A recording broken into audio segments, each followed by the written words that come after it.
Bonjour à tous. À l'heure de la retraite, une nouvelle vie commence pour le couple. Comment est vécue cette étape? Comment le couple se retrouve-t-il après avoir été absorbé par la vie active et par l'éducation des enfants? C'est ce que l'on va voir dans la famille en question. Deux invités nous ont rejoints pour cela. Jean-François Schlumberger, bonjour. Vous êtes retraité depuis bientôt 10 ans. Merci d'être avec nous. Vous nous direz comment cette retraite a résonné sur votre vie de couple. À vos côtés, nous accueillons Geneviève Coudin. Bonjour. Bonjour. Vous êtes maître de conférences en psychologie sociale à l'Université de Paris 5. Et puis on retrouve notre chroniqueur Jean Villeminot. Jean, bonjour. Bonjour Stéphanie. Alors vous nous apporterez bien sûr un éclairage chrétien sur cette question tout à l'heure. Avant d'aller plus loin, Jean-François, on va faire la connaissance de votre femme Geneviève. Elle aussi s'appelle Geneviève. Comment a-t-elle vécu les retrouvailles à l'heure de la retraite? C'est ce que l'on va voir dans ce reportage réalisé par Sophie Lenné. Voilà. Ah ben on était jeunes là, hein. Et minces. On avait quelques années de moins. On était jeunes et minces. Hein. Voici Geneviève et Jean-François. Cela fait 42 ans qu'ils sont mariés. De leur union naquirent 4 enfants et 12 petits-enfants. Geneviève a pris sa retraite il y a 7 ans, 2 ans après celle de son mari. Mais quitter la vie professionnelle ne leur a pas fait prendre conscience au premier abord qu'ils abordaient une nouvelle étape de leur vie. Le changement, il ne s'est pas tellement passé à ce moment-là. Il s'est passé plutôt lorsque notre dernier fils nous a quittés, parce que on s'est retrouvés la face à tous les deux, sans enfants à la maison. On a pris notre rythme ici, à la retraite. J'avais dit que quand je serai à la retraite, je ferai plus d'activités. Donc j'ai pris, là j'ai fait culturel, et puis j'ai pris aussi des cours, repris des cours de bridge, parce que j'avais joué au bridge il y a fort longtemps. Pour Geneviève et Jean-François, cette transition entre vie professionnelle et vie oisive n'a pas trop perturbé l'équilibre de leur couple, car tous deux ont ressenti le besoin de rester très dynamiques. Une manière peut-être d'éviter le face-à-face. Jean-François s'est investi dans le bénévolat, à tel point que son activité était tout aussi prenante que son ancien travail. Un rythme soutenu que sa femme jugeait regrettable. Quand mon mari a pris toutes ses activités de plus en plus, je trouvais que c'était trop, parce que le soir il rentrait fatigué, un peu plus de mauvaise humeur, et donc finalement ça équivalait comme s'il travaillait. Donc en fait je trouvais que c'était un peu trop, et puis si on voulait par exemple aller au cinéma ou faire des visites culturelles, ben c'était pas possible toujours, parce que bon, il avait une réunion, ah ben non je peux pas, etc. C'est notre aîné. Jean-François a donc levé un peu le pied. Il a réduit ses activités. L'occasion de réaliser des projets en commun avec Geneviève, une situation qu'elle semble apprécier.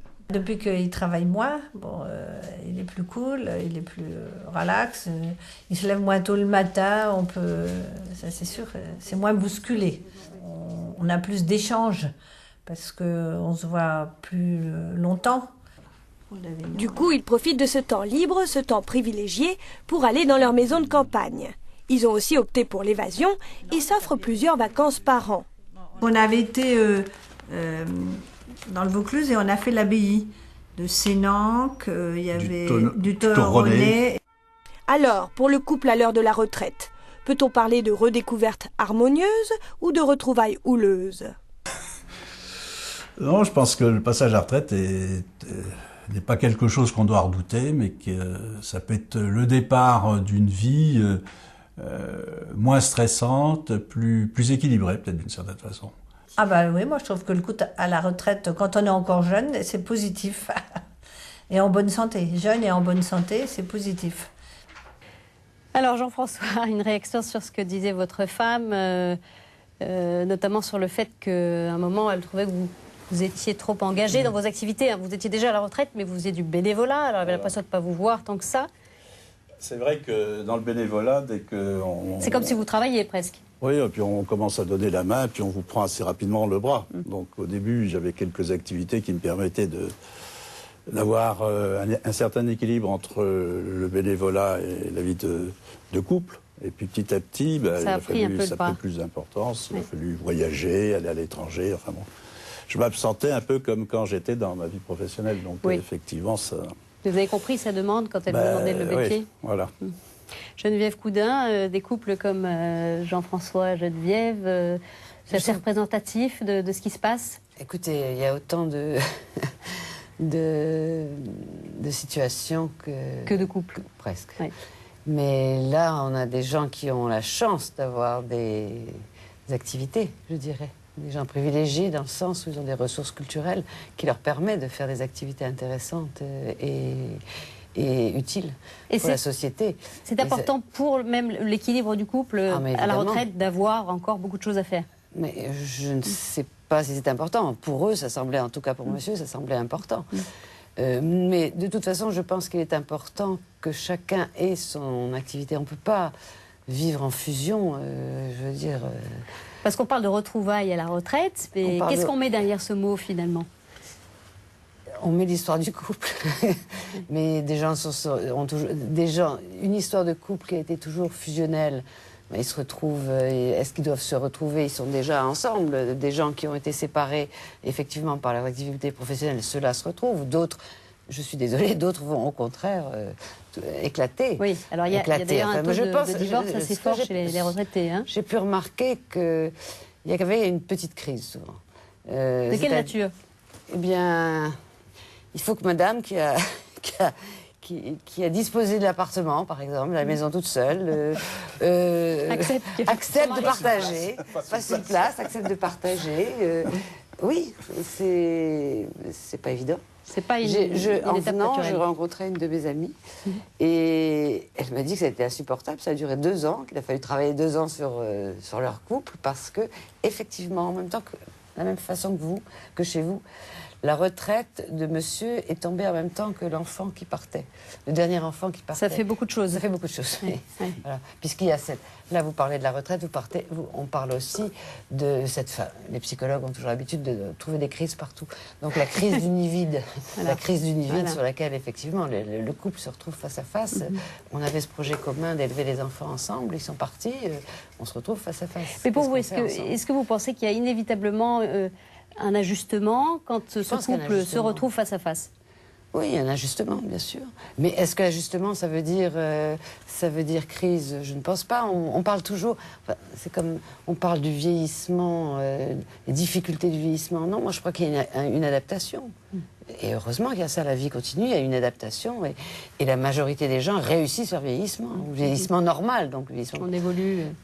avec le temps. Heureusement, oui. Et donc là, on s'ajuste l'un à l'autre, on s'ajuste à ses activités. Monsieur allait à la faculté, non, c'est madame qui allait à la faculté. Oui, elle suit des cours d'histoire de l'art, elle suit des conférences au Louvre, enfin... Et vous avez aussi des activités communes, hein? Alors, on a des activités communes, on suit des expositions, enfin, avec une conférencière. Donc, Ça, c'est important pour vous d'avoir ces temps à deux où vous partagez un plaisir commun? On partage un plaisir commun, on peut en parler, on échange nos points de vue face à une exposition, par exemple, et puis on rencontre aussi dans ces groupes des amis, quoi. Donc, c'est un petit monde que... En fait, c'est un groupe d'amis dont vous faites partie. Dont je fais partie, dont nous faisons partie, mais qui en même temps, on suit ces conférences. On a une conférencière donc, qui nous permet de tirer profit de ces expositions, plus que si on y allait seul ou si... Alors Jean-François, vous êtes parti, vous, à la retraite 2 ans avant votre femme. Exactement. Comment est-ce que vous avez vécu le fait que vous soyez un peu en décalage par rapport à ce passage de retraite? C'était le moment le plus difficile, parce que je me faisais des illusions. Je m'imaginais que, étant à la retraite, je pourrais faire ce que je voudrais, que nous pourrions faire ce qu'on voulait. Et puis en fait, c'était pas le cas, parce que Geneviève continuait à travailler à mi-temps, certes, mais elle était prise comme infirmière scolaire tous les jours, y compris le samedi. Donc c'était difficile de s'échapper en dehors des vacances scolaires. Vous aviez un peu l'impression de devoir l'attendre à la maison? Je l'attendais sans l'attendre. C'est pas tellement de l'attendre à la maison, c'était de ne pas pouvoir de partir pour un week-end, parce que partir le samedi après-midi, c'est un peu tard. Donc, la retraite telle que vous l'aviez rêvée, finalement, ne se produisait pas comme ça au début? Non, elle est arrivée vraiment quand Geneviève a cessé de travailler. En fait, il faut avoir je pense, le même niveau de vie. S'il y en a un qui travaille et l'autre est à la retraite, c'est certainement plus compliqué que lorsque les deux sont à la retraite. C'est vrai, Geneviève Coudin? Je me disais, en écoutant monsieur, que la retraite en elle-même, pour un cadre, c'est souvent C'est plus difficile, on a notre identité, là. Le travail, oui. Quelqu'un qui a travaillé, qui a usé son corps, c'est pour qui le travail était difficile. La retraite, c'est un repos mérité. Oui. Donc, c'est différent. Là, c'est vraiment... monsieur il fallait qu'il retrouve des activités. Et vous ne pouviez pas vous engager tant que votre femme était... c'est un drôle d'engagement. Le fait de le vivre justement séparément et pas au même moment, hein, si le couple est décalé par rapport à cette entrée dans la retraite, est-ce que ça peut être un peu compliqué, hein, comme le dit Jean-François si l'un s'arrête avant l'autre, c'est... Oui, je pense qu'il y a un rythme. Je veux dire, madame ne devait pas être contente de se lever le matin. Alors que vous dormiez encore. J'étais réveillé. Non, c'est un décalage de rythme. Enfin, c'est plus ça qui joue. C'est pas une grande crise, je pense qu'on doit c'est pas s'adapter. C'est une adaptation. Comment est-ce que l'un et l'autre, l'homme et la femme, appréhendent la retraite? Est-ce que c'est différent c'est vécu différemment par les deux? Alors, ces termes, l'homme, la femme, et puis moi j'ai envie de parler en termes de milieux sociaux, de classe sociale quand même, parce que ça me paraît plus intéressant. Femmes ou hommes qui ont des ressources intellectuelles, culturelles, il n'y a aucun problème. On ne va pas aller, si on est démuni, on ne va pas aller socialement, on est fatigué, on ne va pas aller... On n'aura pas les mêmes aspirations. Je ne vais pas aller à l'université, on sait très bien. Les cours de bridge, j'ai bien vu, pour votre femme, ça paraissait évident. Ça ne me paraît pas évident tout le temps. Donc, on a besoin de se faire prendre en charge encore dans un club de troisième âge qui vous rend encore plus passif. D'accord. C'est sûr. C'est pas... Après, chacun, évidemment, selon son histoire, vit différemment les choses. Alors, comme si d'un côté on avait le choix, de l'autre côté on n'avait pas le choix. Ouais. C'est pas aussi simple que ça.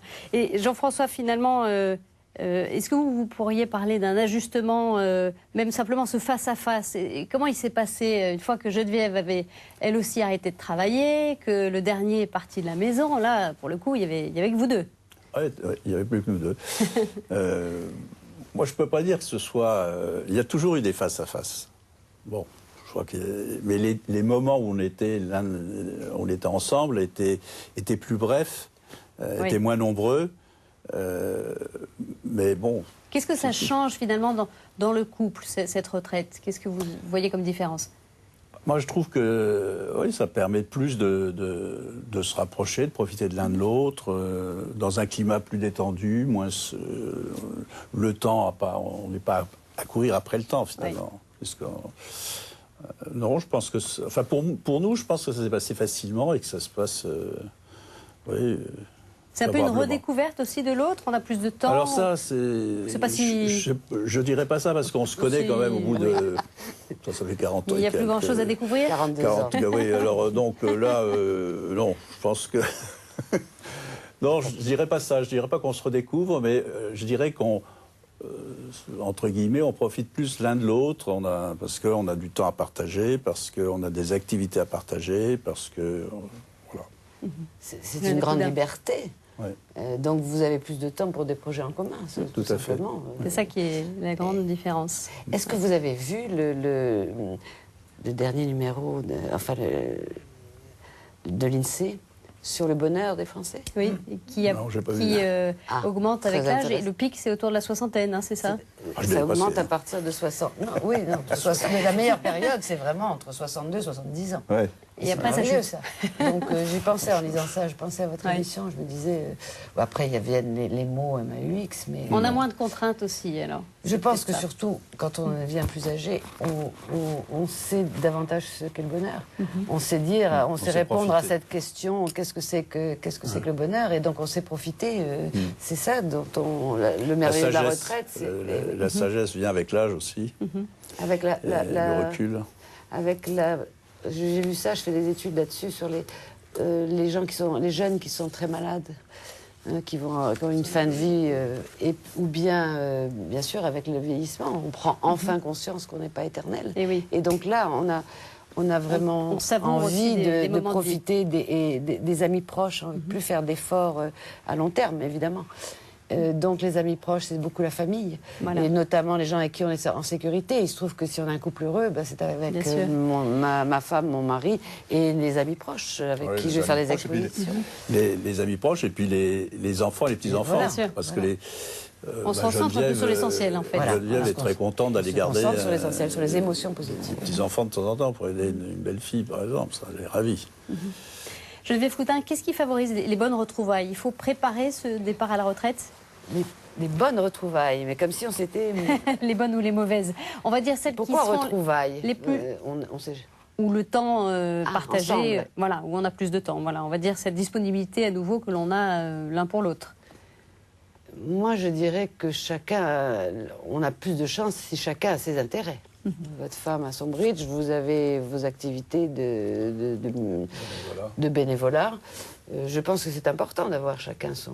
Il faut garder du temps pour soi et du avoir temps pour aussi soi, son organisation. des activités Et propres. puis des activités en commun. Je pense que c'est important de nourrir les conversations du soir, de nourrir ces expériences. Pas toujours être ensemble. C'est mon point de vue. C'est mon point de vue. Moi, je pense que Jean-François. pour ceux qui veulent avoir une activité, il faut la préparer avant de prendre sa retraite. Une activité qui va vous prendre un peu de temps? Une vous activité voulez dire de type bénévolat, une Oui. activité qui soit à la fois mi-professionnelle, Oui. mi-intellectuelle. Enfin, si on veut être actif pendant une période de sa retraite, il faut que ça soit préparé avant la retraite. Et ça se prépare aussi à deux? C'est-à-dire que c'est quelque chose dont vous allez Ça se parler prépare à deux? ça se prépare à deux si les deux ont envie d'avoir Voilà. cette activité, mais ça peut ne pas être Non, le cas. mais c'est-à-dire que vous n'alliez pas imposer à votre femme le fait de non, vous lancer mais dans du je le bénévolat? savais dans l'ordre de mal depuis très longtemps, Ouais. donc non, ça lui a pas posé de problème. Mais je veux dire que, en dehors de mon expérience personnelle, je dirais que si on souhaite, parce que tout le monde ne le souhaite pas forcément, avoir une activité intellectuelle utile, se donner aux autres pendant sa retraite, il faut mieux le préparer avant de partir à la retraite. Voilà.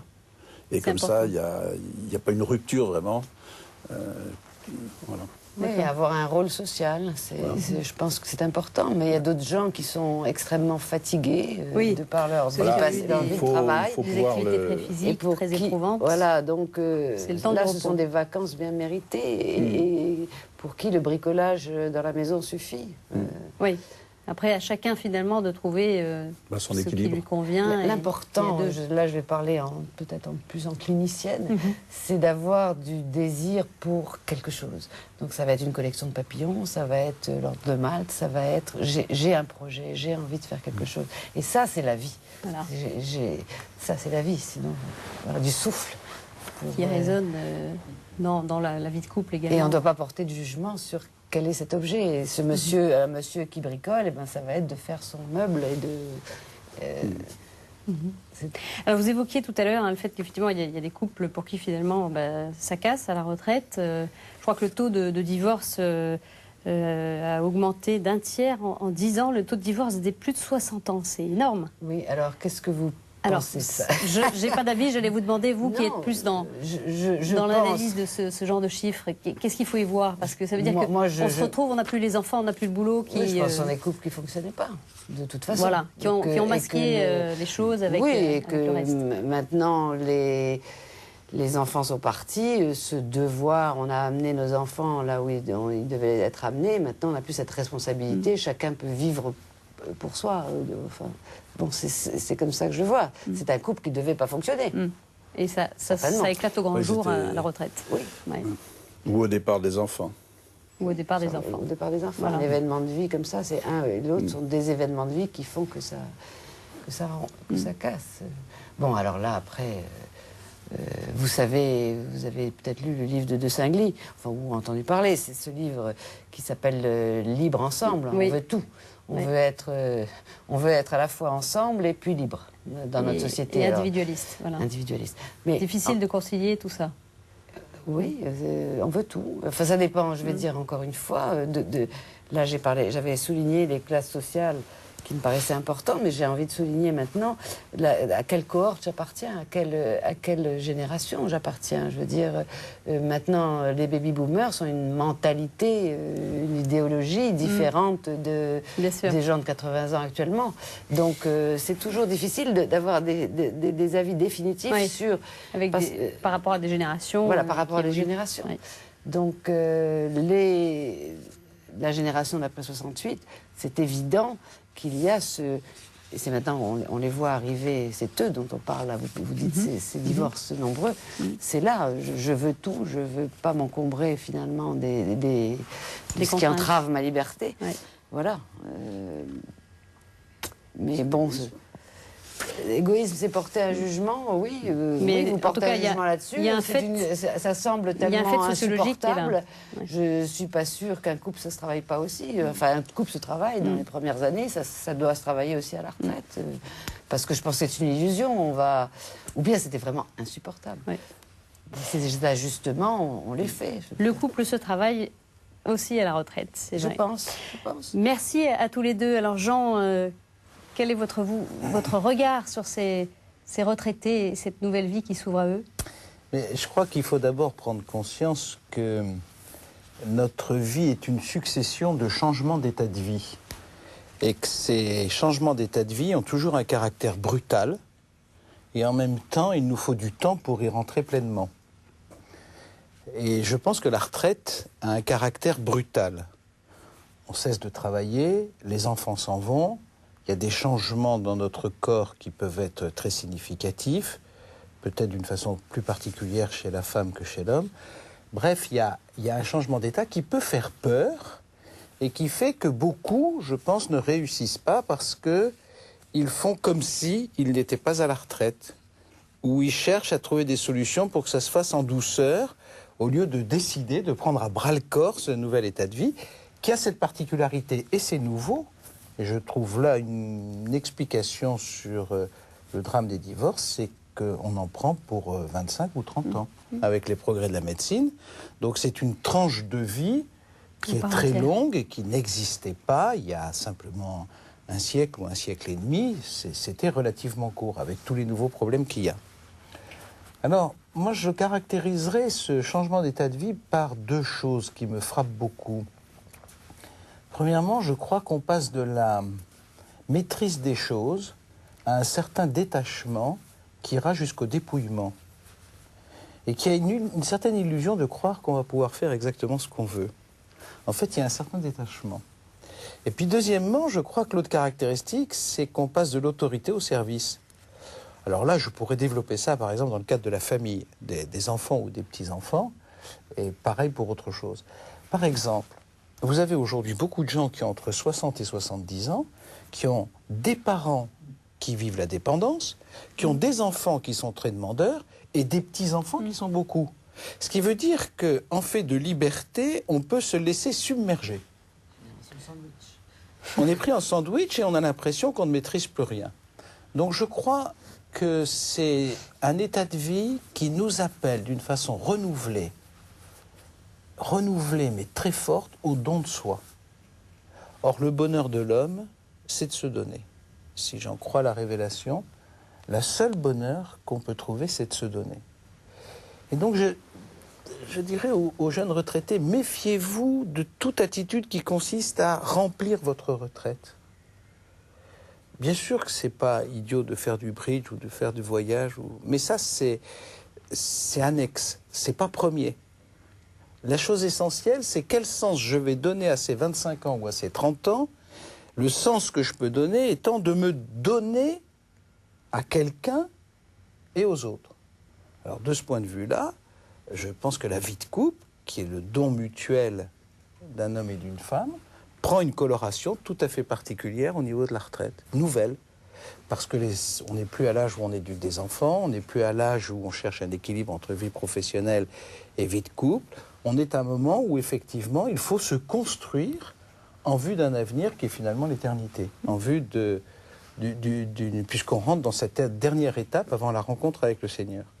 Donc je crois que la question, comment je vais me donner, mon épouse s'appelle Geneviève, comment je vais me donner à Geneviève pour la construire, pour lui permettre de devenir pleinement elle-même, et réciproquement, comment est-ce qu'elle va se donner à moi pour que je devienne pleinement moi-même. Oui. Et puis comment nous allons nous donner aux autres. Ça me paraît tout à fait essentiel pour entrer dans un vrai chemin de bonheur. C'est pour ça que je dis souvent aux jeunes couples que j'accompagne, pour bien préparer votre retraite, pensez dès maintenant à avoir une vie de couple authentique. Une vie de couple authentique, mais je parle dans l'ordre de l'amour, pas dans l'ordre de l'occupation mutuelle, qui va au-delà de la connaissance mutuelle. Comment est-ce que vous vivez profondément ce don l'un à l'autre en vue d'être prêt un jour à vous trouver dans ce face-à-face qui est un face-à-face d'amour où vous allez vous construire mutuellement. Enfin, je terminerai en disant que je crois que l'Église a là un champ de réflexion extraordinaire parce que quel est le sens de la vie de la retraite? Comment est-ce que je peux donner une dimension spirituelle forte? Est-ce que c'est un temps particulier d'intercession? Je le crois volontiers. Je crois qu'il y a tout un champ de travail pastoral qui n'est pas encore fait.